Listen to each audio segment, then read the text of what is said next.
Alors que la plus grande partie de la journée, l'hémisphère nord est à l'ombre. C'est l'hiver. Puis, au fur et à mesure que la Terre avance sur son orbite, la ligne où le Soleil tape à la verticale monte vers l'équateur. L'équinoxe, c'est le jour où le Soleil est à la verticale de l'équateur. Le nord et le sud en profitent équitablement. Pour l'hémisphère nord, le printemps commence. Comme la Terre continue son périple, la ligne où le Soleil tape à la verticale monte encore vers le nord.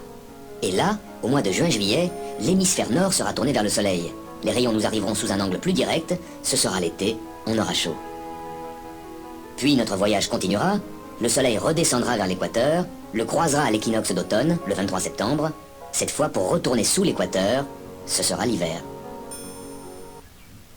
Alors, j'ai fabriqué un petit dispositif permettant de modéliser tout ça avec le Soleil, la Terre avec les tropiques et l'équateur, le plan de l'écliptique.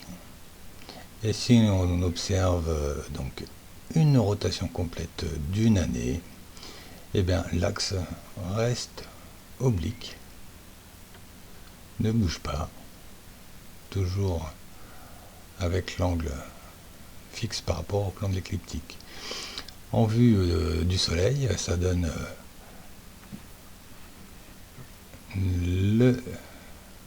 l'équinoxe du printemps, là, où on voit que eh bien, les rayons sont perpendiculaires à l'équateur, mais l'axe de la Terre est toujours oblique. Hein, et si ça continue, on arrive à ce moment-là au solstice d'été avec les rayons perpendiculaires au tropique du Cancer.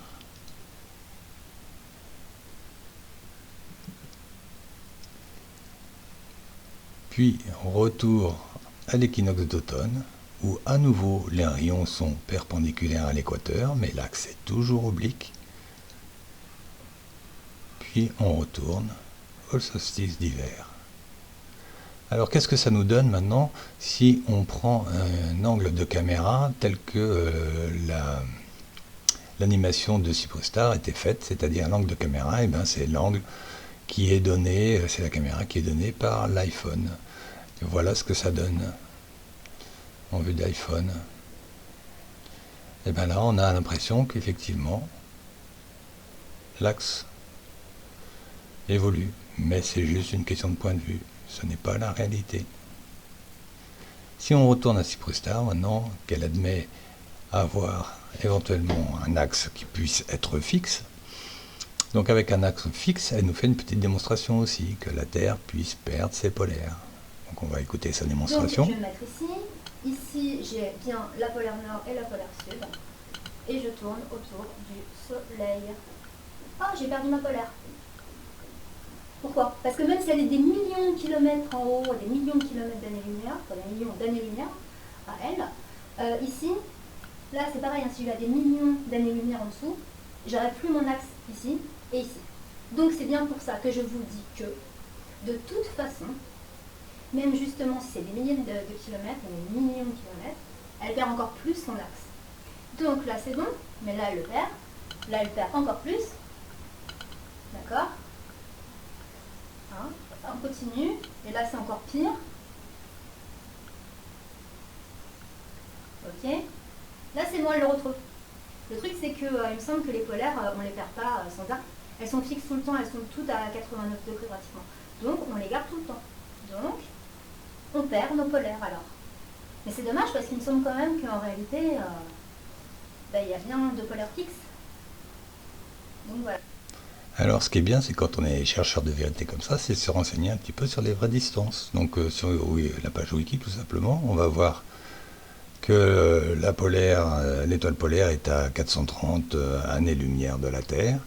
Donc si on regarde ce que c'est qu'une année-lumière, eh bien, c'est environ 9400 milliards de kilomètres. Donc eh bien, ça nous fait une polaire située à 4 millions de milliards de kilomètres. Alors ça donne quoi 4 millions de milliards de kilomètres par rapport à l'orbite terrestre? Eh bien, sachant que la distance Terre-Soleil est d'environ 150 millions de kilomètres, donc en une année, l'écart latéral serait de 300 millions de kilomètres. Et en proportion, ça fait quoi? Parce que c'est difficile d'imaginer de telles valeurs. Donc on réduit tout ça et en proportion, bah, ça nous donne quelque chose de 13 millions contre 1. Et en mètres, ça donne 13 km contre 1 mm. Alors ce que je te conseille, Cyprus, c'est de te mettre un soir à Marne-la-Vallée, c'est à peu près à 13 km de la Tour Eiffel, de regarder le phare de la Tour Eiffel, bien en face de toi, bien dans ton axe, et de te décaler d'1 millimètre sur ta droite, et puis tu verras si tu as toujours le phare de la Tour Eiffel bien dans ton axe, ou si tu as perdu ton phare de la Tour Eiffel. Alors le minimum, quand on veut prouver qu'une chose est fausse, eh bien, c'est de se renseigner et de voir si c'est plausible ce qu'on dit. Bonne soirée.